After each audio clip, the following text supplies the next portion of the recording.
안녕하세요. 저는 안산에 살고 있는 30대 중반의 여성입니다. 오늘은 저와 제 남편의 이야기를 한번 해보고 싶어서 이렇게 사연을 보내게 되었습니다. 사실 이렇게 이야기를 꺼내기까지 꽤 많은 시간이 걸렸습니다. 그리고 여전히 이야기를 꺼내게 되면 제게 상처가 돌아오는 이야기이기도 하죠.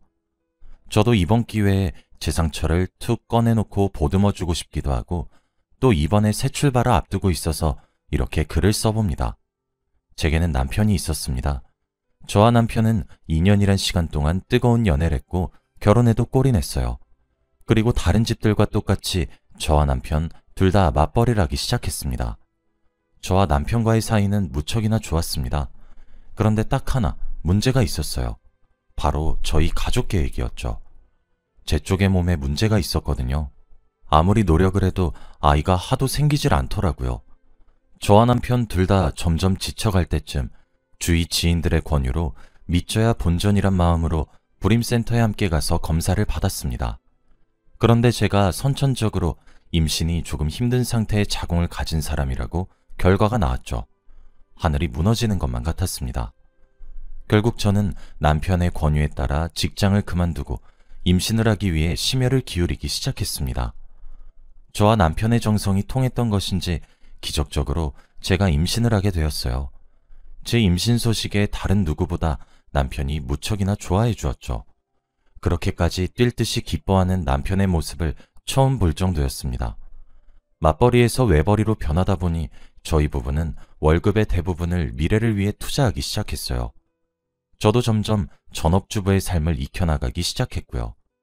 그런데 한 가지 문제가 생겼습니다.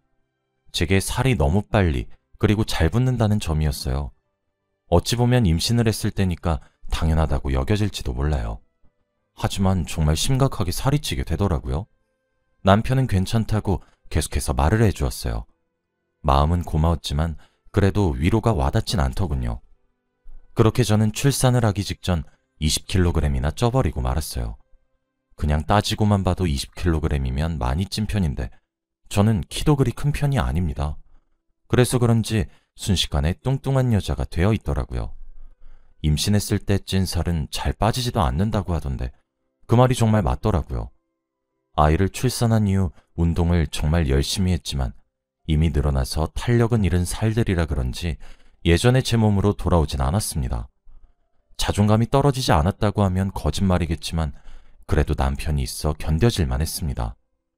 남편은 그런 저를 여전히 예쁘고 사랑스럽다고 말해주는 유일무이한 사람이었거든요. 그런데 그것도 전부 다 제 착각에 불과했어요. 전부 다 입에 발린 소리였죠. 사실 저희 부부는 맞벌이 때도 그렇고 남편의 외벌이일 때도 그렇고 돈을 모을 수 있을 때 바짝 모으잔 주의였거든요.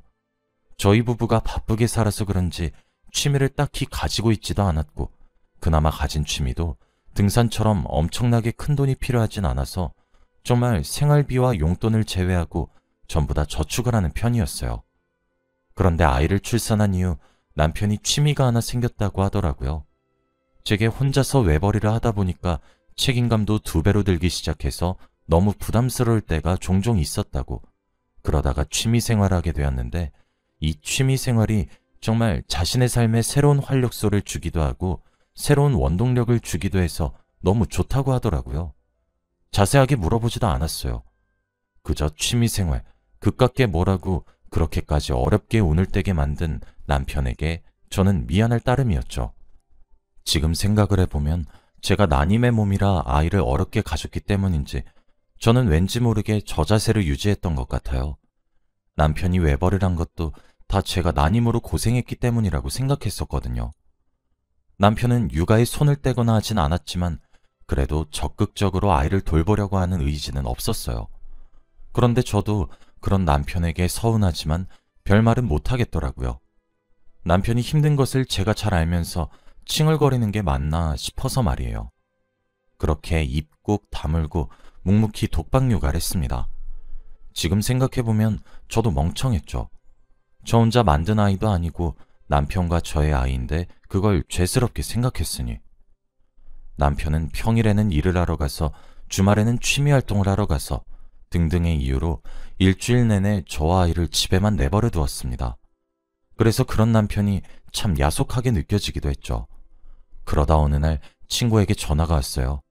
세상이 좁다더니 그게 정말 맞는 말이다 싶었던 것이 바로 이 순간이었습니다. 친구는 본인의 가족과 나들이를 갔다가 우연히 제 남편을 보게 되었다고 하더라고요. 그리고 제 남편의 옆에 서 있었던 한 낯선 여인과 보통 사이가 아닌 것처럼 보인다는 제보였습니다. 그러면서 제게 사진 한 장을 보내주더군요. 사진 속에는 남편이 연애 시절 만나던 저를 대하듯 아주 애틋한 눈빛으로 낯선 여자를 바라보았고, 세상에 둘만 남은 연인인 양 커플 옷을 하나씩 맞춰 입고 데이트를 하고 있는 사진이었죠. 그제서야 남편의 새로운 취미가 무엇인지 알게 되었어요. 그건 바로 불륜이었습니다. 후에 알게 된 사실은 그 당시 만나고 있었던 여자 중 아내인 저를 제외하고 6명의 여자를 동시에 만나고 있었다 하더라고요. 처음엔 당연히 믿기지 않았고 믿지도 않았습니다. 그래서 남편에게 바로 전화를 걸었어요.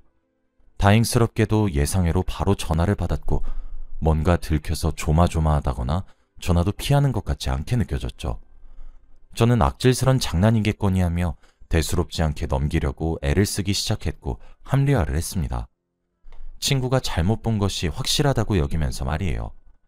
그리고 저는 그날 이후 남편을 좀 더 뚫어지게 관찰하기 시작했습니다. 그리고 다시 시간이 지나 주말이 되었고, 남편은 그때도 어김없이 취미생활하러 간다는 목적을 핑계 삼아 외출을 했어요. 저는 아이를 맡길 곳도 없어서 갓난아기를 업은 채로 남편의 차를 미행했습니다. 앞에 보이는 차를 따라가 달라고 말을 하는 저를 택시 운전수 아저씨가 측은하게 바라보시더라고요. 그렇게 남편의 자동차를 따라가 보니 제 합리화가 틀렸더라고요. 친구의 제보가 맞더군요. 남편은 제게 제보가 들어왔었던 그 여자와 아주 다정하고 오붓한 시간을 보내고 있었습니다. 그리고 저는 저도 모르게 그 두 사람에게 스르르 다가갔죠. 남편의 주차된 자동차 트렁크를 열어 그 여자에게 명품 가방을 선물해 주었어요. 저도 아직 남편한테 받은 적이 없는데 말이에요. 그 여자는 긴 생머리를 가졌고 허리가 잘록한 섹시한 스타일의 여성이었습니다. 고마워. 역시 자기밖에 없어. 라는 말을 제 남편에게 하고 있었죠. 근처에 세워진 기둥 뒤에 숨어서 그쪽을 바라보며 참을 수 없는 패배감을 느끼고 있었어요. 그런데 바로 그때 제 등 뒤에 어핀아기가 엉엉 울더라고요. 남편은 아이의 울음소리를 듣자마자 우리의 자식이란 사실을 알아챈 것인지 바로 제가 몰래 서 있던 곳으로 고개를 휙 돌려 저를 쳐다보았고, 저와 눈이 마주치자마자 얼굴이 사색이 되었습니다. 제게 외마디 비명과도 같은 소리를 지르는 걸 뒤로하고 저는 택시를 타고 다시 집으로 돌아왔습니다. 사실 어디서부터 어디까지 해야 하는 건지도 모르겠더군요. 몇 분 지나지 않아 남편이 황급히 절 뒤따라왔는지 저를 바짝 쫓아왔더군요. 아무런 말도 하지 않는 제 얼굴을 보며 미안하다고 눈물을 흘리는 남편이 정말 소름이 끼쳤습니다. 그때는 저도 남편을 너무 사랑하고 있어서 알겠다고 하고 넘어갔습니다. 대신 남편과 그 여자를 정리하기로 새끼손가락을 걸고 꼭꼭 약속을 했죠. 제가 지금 경제력을 가지지도 않았는데 이유는 너무 섣부르다 판단을 했었네요. 그렇게 멍청할 수가 없죠. 하지만 그날 이후 저는 남편의 모든 행동에 신경이 곤두서기 시작했어요. 그리고 모든 것을 알지 않으면 제가 되려 답답해져서 미칠 것만 같았죠. 남편의 일거수일투족에 제가 집착을 하기 시작하더라고요. 그리고 집착은 제게 쓸데없는 상상을 하게 만들었어요. 그렇게 저는 점점 스스로의 목을 옥죄어 가고 있었습니다. 저는 그때 결론을 내렸죠. 이렇게 계속해서 고통받을 바에 남편을 미행해서 직접 확인을 하고 안심을 하자 싶었습니다. 그렇게 남편을 따라다니며 미행을 하기 시작했어요. 사실 저는 당연히 남편이 모든 것을 정리했을 거라고 믿어 의심치 않았어요. 이때까지 말이에요. 그런데 꼬리가 길면 밟힌다고 처음 며칠은 남편이 조심하는가 싶었습니다. 아무도 만나지 않더라고요. 하지만 역시는 역시라고 며칠이 조금만 지나니 저와 이혼 얘기가 오고 간 것은 어디에다 까먹으셨는지 다시 또 줄기차게 여자들을 꼬시러 만나러 다니기 시작하셨습니다. 처음엔 당연히 이혼을 하려고 생각을 했었어요. 아니, 이혼이 아닌 다른 방법은 생각하지도 않았습니다. 하지만 이혼이 어디 그리 말처럼 쉽나요? 하지만 제가 지금 경제력이 있길 하나요? 뭘 하나 갖추기라도 했나요? 시댁에다가도 일러봤어요. 하지만 남자라면 그럴 수 있다고, 참으면 돌아올 거라는 진짜 개소리나 하고 앉아있더라고요. 남자들은 자고로 살아가면서 바람을 피는 것은 자연스럽다고 하면서 말이에요. 오히려 전부 제 탓이라고 하셨어요. 남편이 그렇게 밖으로 놔두는 것도 전부 제 탓이라고 하시면서요. 저는 그때 복수를 결심하게 되었습니다. 맞바람을 펴서 남편이 저와 같은 감정을 느끼게 해주고 싶어졌었거든요. 고작 이혼? 그걸로는 평등한 처벌이란 생각이 들지 않았어요. 그래서 겉으로는 용서한 척, 다 잊은 척 등등 잊은 척들은 하면서 제 살 길을 찾기 시작했습니다. 저는 일단 목표를 세웠습니다. 그중 하나가 경제력을 갖추는 것이었죠. 그래서 저는 임신 준비를 위해 그만둔 일을 다시 시작했습니다. 게다가 운동도 시작을 했죠. 다행히 제가 운이 좋은 편인지 휴직계를 냈던 회사에다가 돌아가서 다시 일을 하고 싶다고 하니까 흔쾌히 저를 받아주셨죠. 운동도 집 근처에 생긴 개인 지도반에 큰돈을 주고 다니기 시작했습니다. 피를 끓는 심정으로 다이어트에 모든 것을 올인했죠. 그래서였던 건진 몰라도 남편의 태도가 묘하게 변하기 시작했어요. 제가 임신 때 쪘던 살들도 다 뺀 것도 모자라서 더 빼니까 진짜 모델 같은 몸매가 나오게 되더라고요. 게다가 얼굴도 조금씩 손을 대기 시작했어요. 어느 날은 코 수술을, 어느 날에는 눈 수술을. 남편은 그런다고 호박이 수박이 되겠냐고 비웃었던 이전과 달리 제게 좀 더 친근하게 말을 걸어왔고 잦아지기 시작했습니다. 그러면서 맨날 첫날 취미를 하러 가신다 집을 나서던 주말에 집에 붙어있길 시작하기도 했죠. 제가 살을 엄청 빼고 나니 남편이 그제서야 저를 다시 보는 듯한 생각이 솔직히 가시질 않더군요. 그동안 아이 육아 한 번을 제대로 도와주지 않던 사람이 운동 간다고 하면 코끼리라고 놀리던 사람이 참 기도 안 차더군요. 솔직히 맞바람을 피운다는 것 자체가 저도 제 입장에서 그리 현명하게 생각하진 않았어요. 저도 많은 고민을 했었죠. 그런데 막상 제 외적인 부분에 따라 크게 좌지우지되는 남편을 보고 있으니 그렇게 웃고 있는 낯짝을 확 일그러뜨리고 싶어지더라고요. 그리고 제가 남편을 진실로 용서했다고 생각하는 저 헛된 착각도 정정해주고 싶었죠. 망설임은 컸지만 그래도 진행엔 느리지 않았어요. 그렇게 저는 제게 새로운 제2의 인생을 살게 도와준 제 운동선생님과 연애를 시작하게 되었어요. 그리고 남편에게 모든 사실을 제 입으로 폭로했습니다. 저는 남편에게 가서 현재 만나고 있는 사람이 있으니 이혼하자고 얘기를 꺼냈어요. 남편은 처음에 그게 무슨 소리냐는 것처럼 어리둥절한 반응을 하는 듯 하더니 유부녀인 저더러 머리에 제정신이 박혀있는지 물어보더라고요. 저는 그때가 되어서야 얘기할 수 있게 되었어요. 그럼 너는 제정신에 바람 폈니? 라고 말이에요. 제가 던진 한마디에 남편은 꿀 먹은 벙어리처럼 입을 꼭 다물더군요. 왜 말이 없어? 남자라면 어련히 알아서 잘하실까 하며 시어머니께서 네 편 들어줄 땐 아무 말 안 했잖아 너. 왜? 뭐가 문젠데? 남자들은 다들 바람 한 번 정도는 피운다고 하지 않았어? 근데 내가 살이 다 빠지니까 이제 내가 아쉬워서 그래? 당신은 내가 그때 어떤 심정이었는지 몰랐겠지.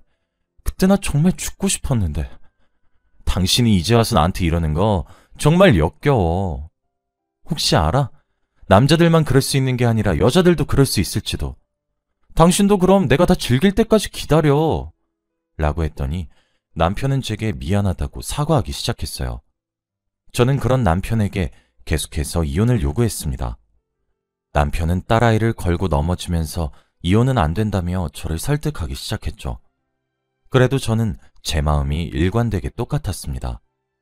솔직히 제 키 정도에서 25kg을 넘게 빼는 것은 사실 더 이상 다이어트의 문제가 아닙니다.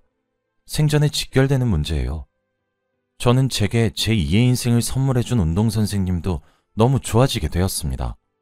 그리고 그 선생님과 연애라고 사랑을 받기 시작하면서 저는 더 이상 남편과 지낼 수 없다는 사실도 깨달았죠. 운동을 가르쳐준 선생님께서는 제가 너무 뚱뚱해서 운동하는 것도 지치고 힘들어 그만두고 싶어질 때마다 저를 진심으로 위로해주며 다정다감하게 다가와 주셨습니다.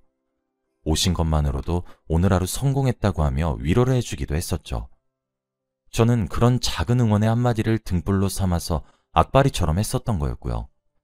저는 더 이상 저를 보기 좋은 인형 취급하는 남편과 더는 살고 싶지 않았어요. 남편은 끝까지 이혼은 하지 말자며 저를 끝까지 설득했지만 저도 끝까지 설득을 당하지 않았습니다. 결국 맞바람이다 보니 저와 남편은 합의 이혼이 아니면 답이 없었죠. 남편과 저 사이에서 아주 길고 긴 실랑이 끝에 결국 남편이 백기를 들었어요.